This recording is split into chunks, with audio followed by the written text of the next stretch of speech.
Bonjour les élèves, aujourd'hui nous allons parler des engrenages. Qu'est-ce que c'est qu'un engrenage? Un engrenage est un système mécanique composé de deux ou plusieurs roues dentées servant à la transmission d'un mouvement de rotation. En contact, les dents d'une roue s'insèrent dans les dents de l'autre roue. On dit alors qu'elles s'engrènent. Lorsqu'une roue tourne et fait tourner l'autre roue. Vous pouvez voir en image ici. Quand il y a plus de deux roues dentées, on parle de train d'engrenage. Le pion, la plus petite roue d'un engrenage, tandis que l'axe est la tige sur laquelle est fixée chaque roue d'engrenage. Vous voyez en gris ici. La manivelle est représentée en jaune.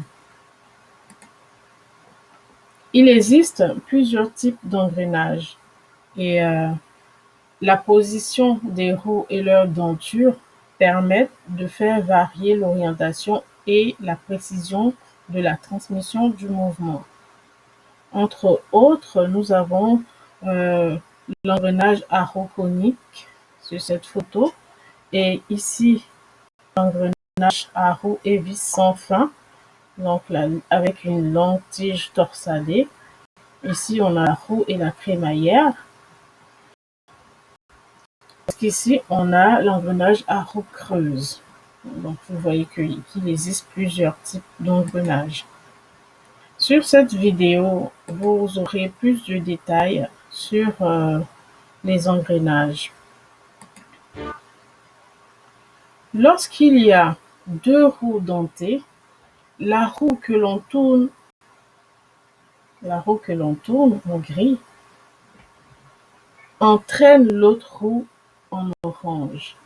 Donc, le sens de rotation des deux roues est inversé.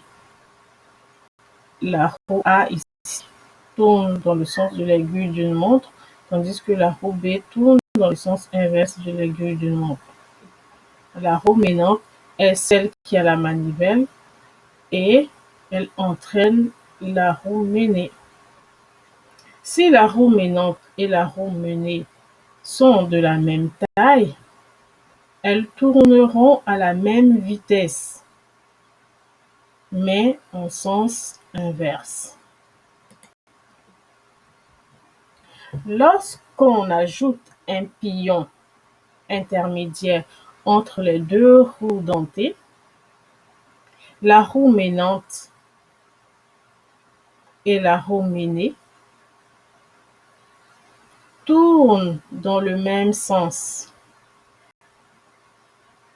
Quant au pion au milieu, lui, il tourne dans le sens inverse.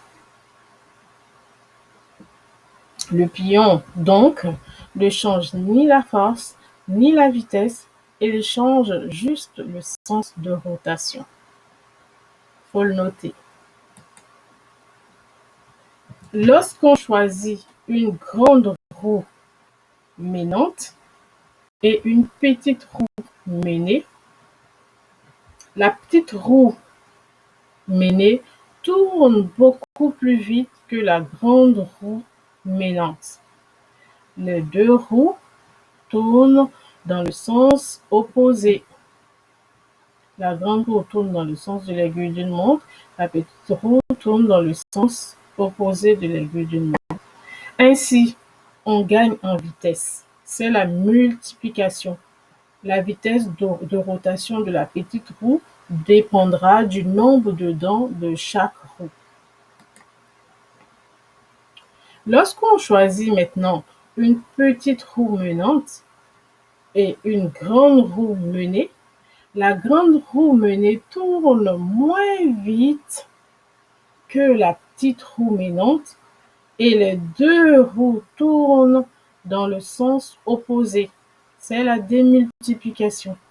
La petite roue menante est facile à tourner et on gagne en force et en puissance. Vous pouvez voir ça, comment ça se déroule.